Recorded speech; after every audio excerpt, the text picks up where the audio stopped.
নলিনীর মা নলিনীকে চণ্ডী মণ্ডপে সন্ধ্যা প্রদীপটা দেখিয়ে আসতে বললেন।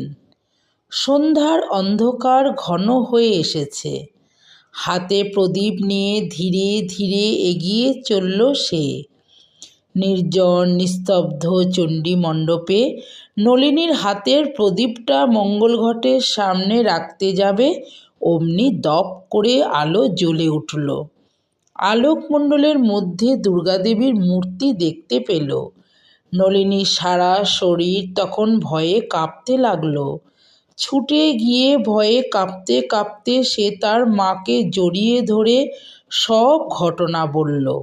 মা নলিনীর গায়ে মাথায় হাত বুলিয়ে দিয়ে অনেক আদর ও আশ্বস্ত করে বোঝালেন, ভয় কি বাবা, তুই দশভুজা মা ভগবতীর দর্শন পেয়েছিস, এ তো মহা ভাগ্যের কথা।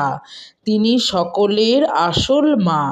তিনি নিজেকে দেখিয়ে আরও বললেন, এই মা একদিন মরে যাবে, কিন্তু ওই আসল মা চিরদিন তোর সঙ্গে সঙ্গে থাকবে। তুই যদি ভয় না পেতিস, মা হয়তো তোর সঙ্গে কথা বলতেন। জয় গুরু, জয় গুরু, জয় গুরু।